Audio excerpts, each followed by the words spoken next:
was early morning on a quiet city street, the kind where the sound of traffic mixed with the hum of tired footsteps. The world moved fast, people carrying coffee cups, phones pressed to their ears and minds filled with deadlines. And yet, in the middle of all that motion, sat a man no one saw. He was wrapped in layers of worn clothing, a mix of gray and brown, his beard tangled, his hair uneven.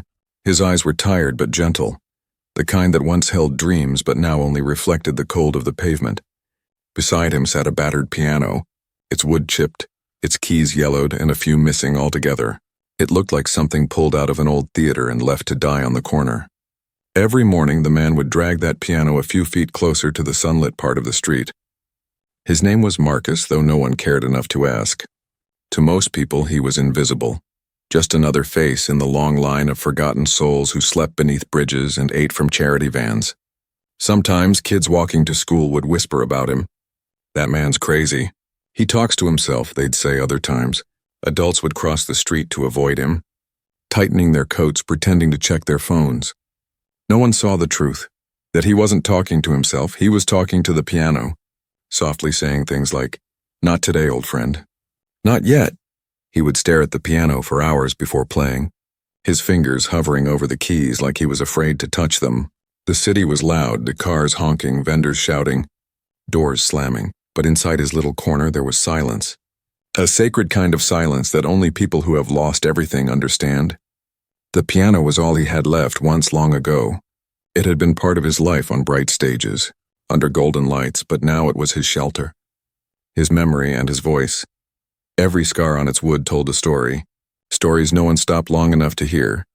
He would sometimes close his eyes and imagine a younger version of himself sitting at a grand piano in a hall filled with applause.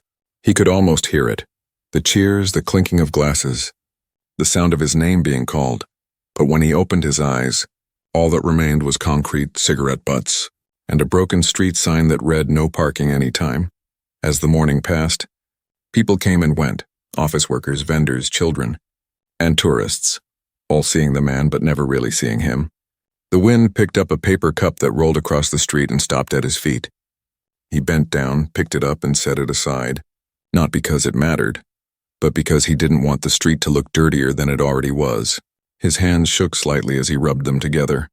They were calloused, scarred, but still held grace, the kind of grace you only find in people who once lived for art. He sighed, placed his hand over the piano, and whispered something too soft for anyone to hear. Behind him, someone laughed, 2 teenagers passing by. Pointing at him, one of them said, "What's he doing with that old junk?" "Think he's Beethoven or something?" The other chuckled, shaking his head. "Man, this is downtown. Not a concert hall."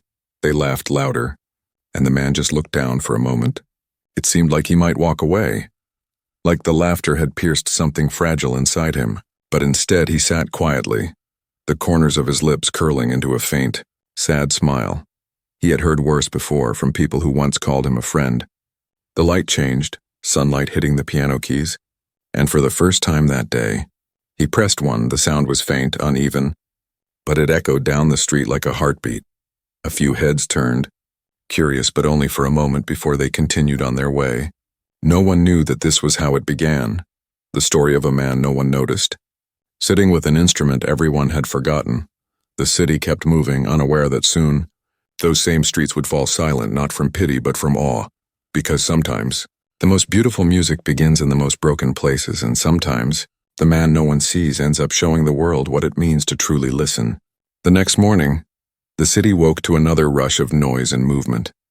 The street corner was the same, busy, gray, and cold. People hurried past with coffee cups in one hand and phones in the other. And there, like every day, sat Marcus beside his battered piano, his breath visible in the chill air. He looked tired, but his eyes carried something different that morning, a quiet determination.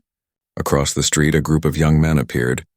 They were loud, laughing, dressed in trendy jackets, the kind of confidence only youth could wear. They noticed Marcus sitting by the piano and grinned. One of them elbowed the other. "Hey, look, it's the street musician again.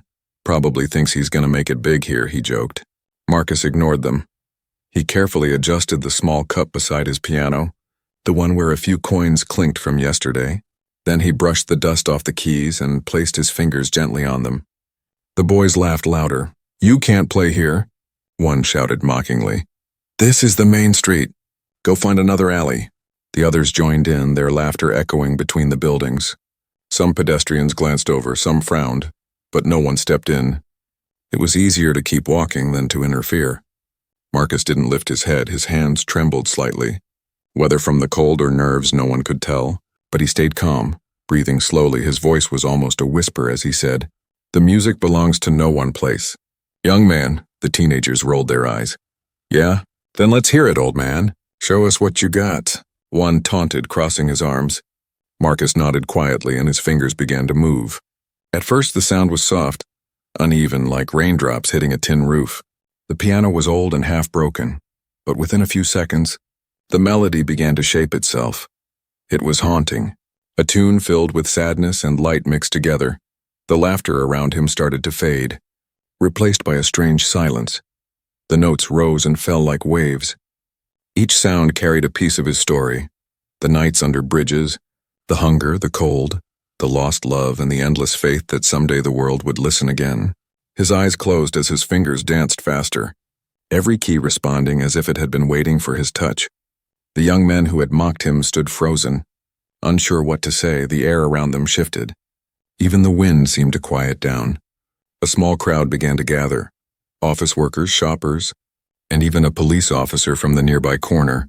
Everyone stopped, their day interrupted by something that felt like magic. Marcus played with his whole soul. His face no longer looked tired. It looked alive. His music filled the cracks of the city walls, echoing off glass windows and reaching people who hadn't felt anything beautiful in years. When he finally struck the last note, the sound lingered, stretching through the silence. Then slowly someone began to clap. It started with one person, then another, and soon the entire crowd joined in. The applause grew louder, mixing with cheers and even tears from a few. Marcus smiled softly, his eyes still closed. For a brief moment, he wasn't a homeless man anymore. He was a musician again, a man who once played for thousands, now playing for hearts instead of fame. The teenagers looked at each other ashamed. Their laughter had died completely. One of them stepped forward, eyes downcast, and dropped a crumpled bill into the cup. "Sorry, man," he said quietly. Marcus looked up and nodded. "No harm done," he replied, his voice gentle. Someone from the crowd pulled out their phone and recorded the scene, capturing the man and his piano under the morning sun. They didn't know it yet, but that video would travel across the internet within hours, reaching millions. Marcus stood slowly, his back aching but his heart full. He touched the piano like it was an old friend and whispered, "Told you they'd listen someday." The crowd slowly began to disperse, but the feeling lingered. Something had changed in the air. The same street that once mocked him now carried the echo of his song. The same people who walked past him without a glance now turned to smile as they left. That day, Marcus didn't earn much money, but he earned something far greater: respect. And as the city went back to its rush, a few people found themselves humming the tune he played, a melody that would not be forgotten soon. For in that single morning, a man the world ignored reminded everyone that beauty doesn't need permission, and that sometimes one broken piano can silence an entire city. The next day, the air was heavy with a mix of rain and city dust. Clouds gathered above the tall gray buildings, and a fine drizzle dampened the streets. Marcus sat in his usual spot beside his battered piano. A tattered plastic sheet stretched above to keep the instrument dry. The night before, someone had left a cup of hot coffee beside him. No note, just quiet kindness. He had smiled when he found it, whispering a thank you to no one in particular. The city didn't know it yet, but something had changed since yesterday. People who had seen the video online were curious. Some had watched the clip of the old homeless man playing with such passion that tears streamed down his face. The caption read, "They laughed at him until he played this." By morning, thousands had shared it and more were looking for him. Marcus didn't know any of that. He just sat quietly, running his hands across the keys. The piano was old and worn, but when he touched it, it felt alive again. As the drizzle faded into mist, a familiar sound came. The footsteps of children walking to school, laughter echoing between the walls. But this time the laughter wasn't cruel. It was soft, almost curious. One little boy stopped nearby, holding his mother's hand. "Mom, is he the man from the video?" he asked, pointing shyly. The woman looked closely, recognizing the same tired face and worn jacket. "Yes, I think that's him," she said. Smiling gently, she walked over and placed a small sandwich near Marcus. "For you," she said quietly. "My son wanted to meet the piano man." Marcus looked up, surprised. "Thank you," he whispered, his voice cracking a little. "You're too kind." Soon more people began to stop. A man in a business suit, a young girl with a camera, an elderly couple, all drawn by curiosity and quiet admiration. The corner that had once been ignored now buzzed softly with life. Marcus took a deep breath, looked at the piano, and began to play again. The first note was soft, like a memory returning. Then came another, and another, until the air filled with a melody that made the drizzle shimmer. It was gentle yet powerful, carrying both sadness and hope. Every sound seemed to tell a story of broken dreams, lost love, and the tiny sparks of kindness that still kept the world turning. People listened in silence, umbrellas tilted, eyes wide. Even the traffic seemed to hush, as if the city itself was holding its breath. A street vendor nearby forgot to shout his usual calls, and instead leaned on his cart, smiling faintly. Marcus played for nearly 10 minutes. The world around him disappeared. He wasn't an old man on a wet street anymore. He was back on stage, with warm lights, applause, and the echo of his wife's voice in the front row, whispering, "Play, Marcus, play for them." When he finished, there was no delay this time. The crowd erupted in applause louder than before. Someone shouted, "Encore!" Others cheered and clapped until he smiled and bowed his head, his heart full just as the crowd began to quiet down. A woman stepped forward. She wore a red coat, her umbrella dripping water as she approached. Her face looked pale, her eyes wide with disbelief. "Marcus Hale?" she asked softly. He froze, the name hitting him like a forgotten song. Slowly, he turned his head and stared at her. "Yes. I'm Marcus," he said, confused. The woman covered her mouth, tears filling her eyes. "I knew it," she whispered. "I saw you play years ago at the City Philharmonic. You were brilliant." Marcus blinked, trying to process her words. He hadn't heard that name, his full name, spoken in years. The crowd looked at each other, murmuring, realizing the truth. This wasn't just a homeless man. This was a once famous pianist who had vanished. The woman continued, her voice trembling. "I used to study your recordings. Everyone thought you had died after your wife passed." Marcus swallowed hard. Memories flooding back. The hospital room, the silence that followed. The world that had moved on while he stood still. For a long moment no one spoke. The sound of rain tapping on umbrellas was the only thing that filled the air. Then Marcus smiled faintly. "No," he said quietly. "Just forgot how to live for a while." The crowd stood still, hearts heavy and full at the same time. Someone wiped away tears, another whispered, "He's the real deal." When Marcus played again, it wasn't for applause or pity. It was for her. For the woman who remembered his music, for the people who finally listened, and for himself, because after all the silence, he had found his way back. And as the final notes drifted through the misty air, the people who had laughed before were nowhere to be found. The street corner that once belonged to noise and neglect now belonged to music, pure and human. That day the homeless pianist wasn't invisible anymore. He was seen, he was heard, and for the first time in years he was alive again. That evening, the rain stopped, and the city lights flickered against puddles on the cracked pavement. The air smelled of wet concrete and distant food stalls. Marcus sat quietly beside his piano, his coat still damp, his mind echoing with the applause from earlier that day. He hadn't played like that in years. Not since before his wife died. Not since before the silence took over his life. But today had been different for the first time in so long. People didn't just pass him by. They stopped, listened, and saw him not as a beggar, but as a man with music still living in his heart. His hands still trembled, but now it wasn't from the cold. It was from something that felt dangerously close to hope. As the evening crowd began to thin, a soft voice broke through the quiet. "You play beautifully." Marcus looked up. A young woman stood before him holding a camera bag.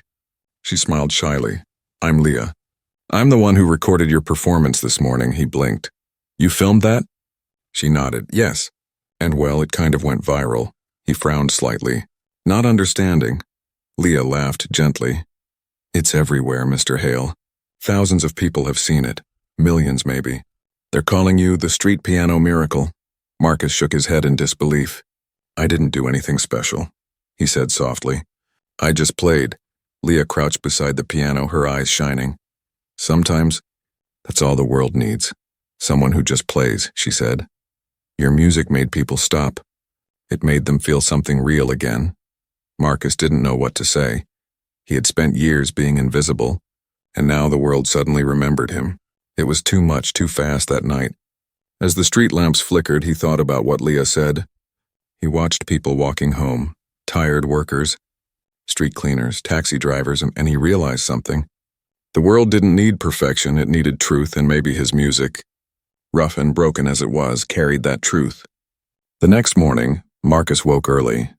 The sky was pale gold and the air was crisp. He wiped his piano carefully, cleaning each key with the corner of his sleeve. It was the only thing in his life that had stayed. The only friend that hadn't left. Before long, people began to gather again. Some recognized him from the videos. Others were just drawn by the sound. Leah was there too, setting up her camera quietly. Marcus nodded at her and began to play. This time the music was different. It was brighter, freer. Every note seemed to lift off the keys like light escaping from darkness. The melody told stories of pain, yes, but also forgiveness, of nights lost and mornings found again. The crowd grew larger, people standing shoulder to shoulder, drawn into his song, and then something magical happened. An older man in the front row suddenly stepped forward and spoke. Excuse me, are you really Marcus Hale, the pianist from the 90s? Marcus stopped playing, looked up, and gave a small nod.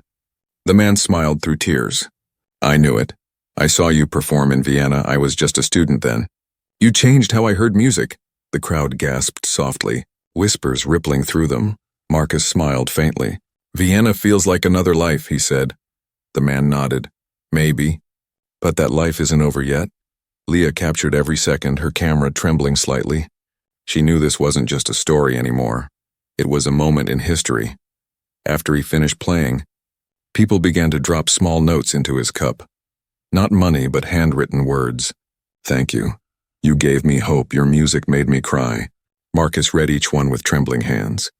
For a man who had once been forgotten, the written words of strangers meant more than gold. As night fell again, Marcus sat beside his piano. Watching the stars peek through the clouds, he whispered softly, You see, Anna? They're listening again. It was the first time he had said his late wife's name out loud in years. The wind brushed his face gently as if answering.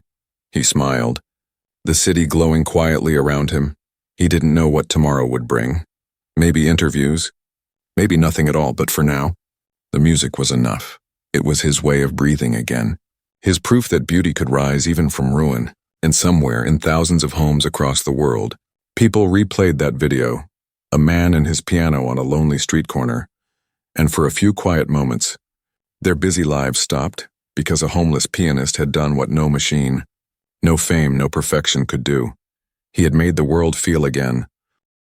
The morning sun spilled across the cracked streets like golden dust, lighting up the spot where Marcus's piano sat. The air buzzed with the rhythm of a city slowly waking. Footsteps, coffee smells, car horns. But something about that corner had changed. It wasn't just a street anymore. It was a stage. Marcus stood beside his piano, quietly tuning the few keys that still worked. His fingers were stiff, but his eyes shone with a new kind of light. For the first time in years, he felt like a musician again. Not just a man surviving from day to day. The people who had once walked past without a glance now came with smiles. Children waved, vendors greeted him by name. Even the police officer on patrol stopped every morning to listen for a few minutes before moving on. By now, the video Leah had filmed had reached millions. News reporters were searching for him. Musicians were sharing his story. Some called him a legend rediscovered. Others called him a symbol of lost beauty. But Marcus didn't care about the fame. He only cared about the sound of the piano and the peace it brought. Around noon, a small crowd gathered again. Bigger than before, Leah stood behind her camera as always, capturing every note. But today she wasn't alone. A man in a tailored suit stood beside her, his eyes fixed on Marcus. His face was serious, but there was something familiar in the way he watched. When Marcus finished his piece, the man clapped slowly. Deliberately, Mr. Hale, he said. Stepping forward, you might not remember me, but I'm Daniel Royce, director of the New York Philharmonic. Marcus blinked in disbelief. His lips parted, but no words came out. Daniel smiled faintly. You taught me once, years ago. When I was still learning to read sheet music, the crowd murmured in surprise. Marcus looked down, shaking his head slowly. That was a long time ago, he whispered. Daniel nodded. It was, but your lessons never left me, he said.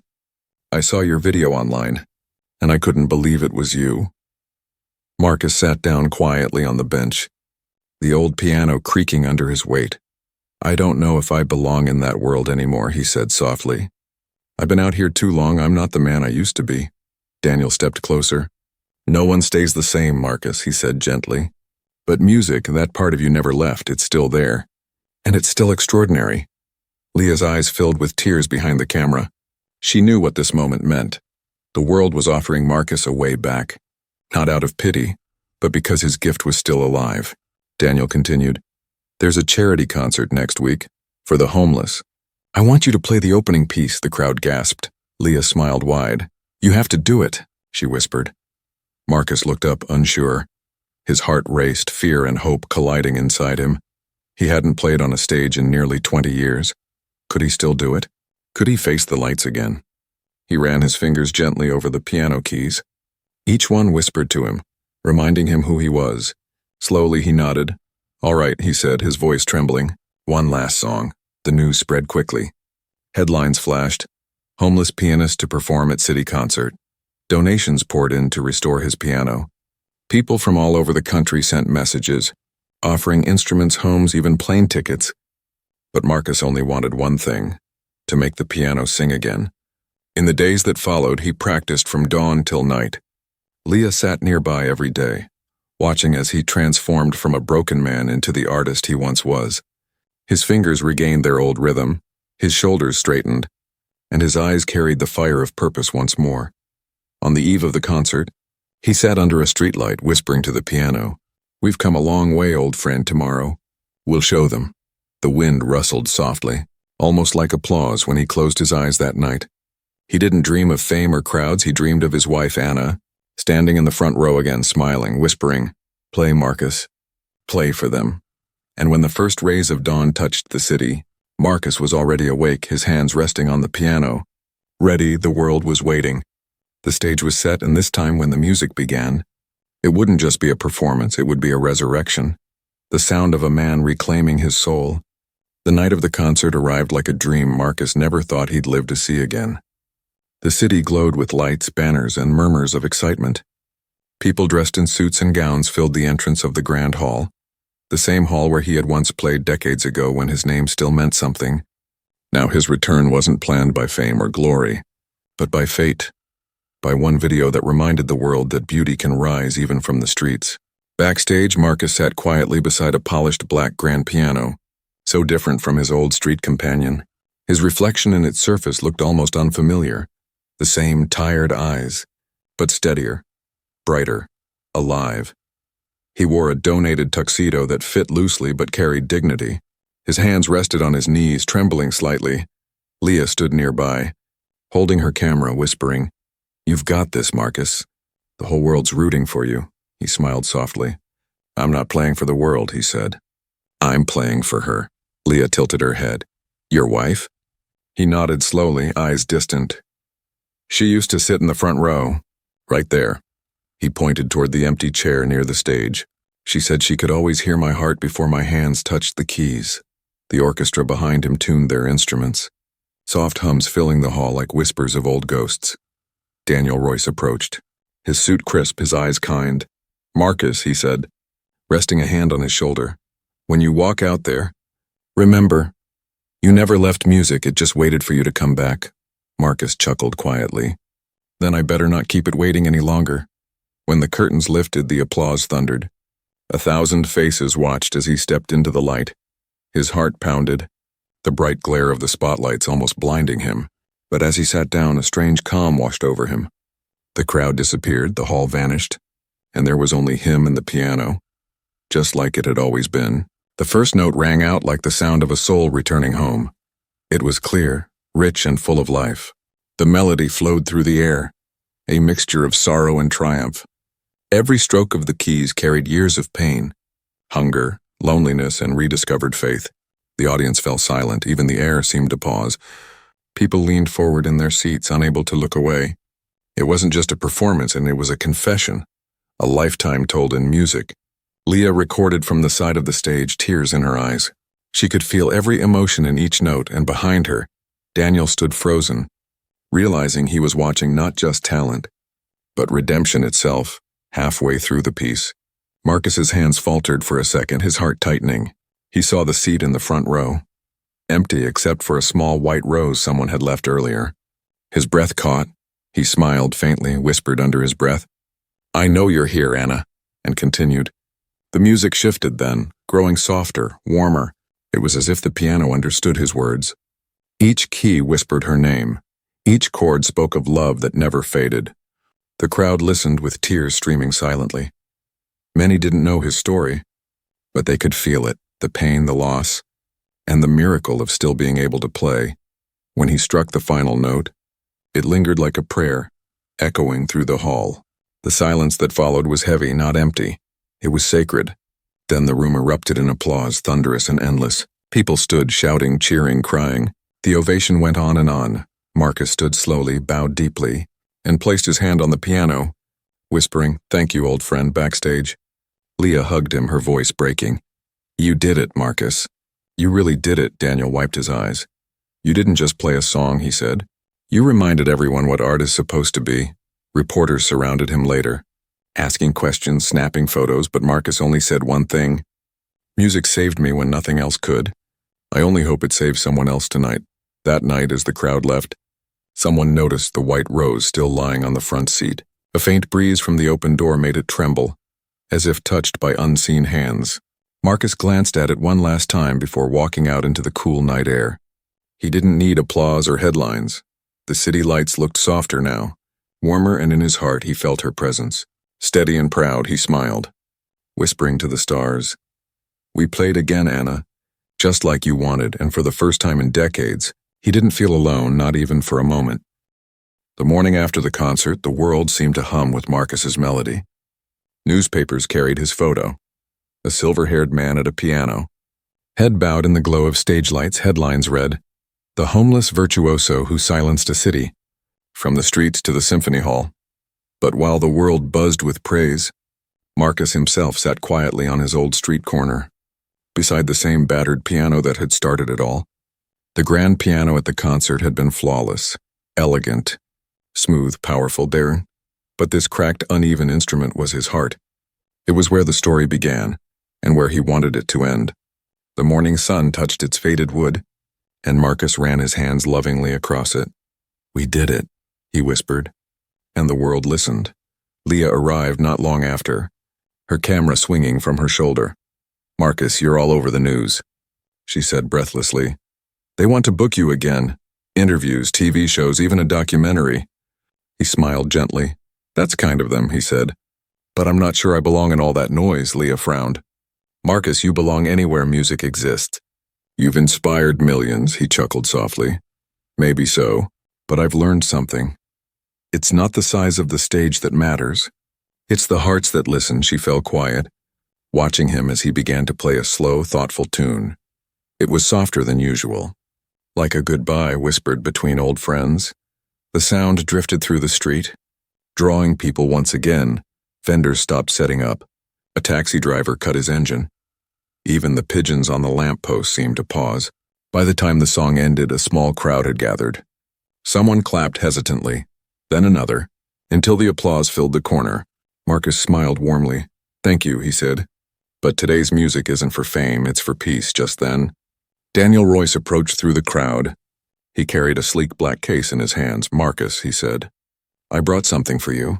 He opened the case, revealing a set of brand new keys, replacements for the missing ones on Marcus's street piano.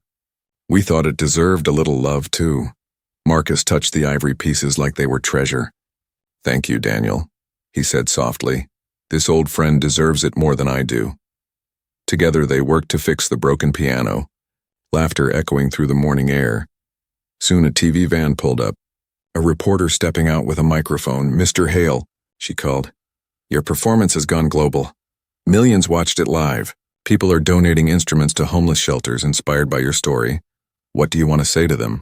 Marcus looked around at the crowd. The children, the workers, the strangers who had become familiar faces. Tell them, he said slowly, that music doesn't belong to the rich or the famous. It belongs to anyone who has something to feel. The streets are full of songs waiting to be heard. I was just lucky enough to play one of them. The crowd cheered, and Leah wiped her eyes behind the camera. She knew that every word he said came from truth. As the day faded, Marcus continued to play, not for cameras or applause, but because he couldn't stop. Music flowed through him as naturally as breathing. Each note carried warmth, turning the cold concrete corner into something sacred. When the last light of sunset touched the buildings, Marcus looked up at the sky.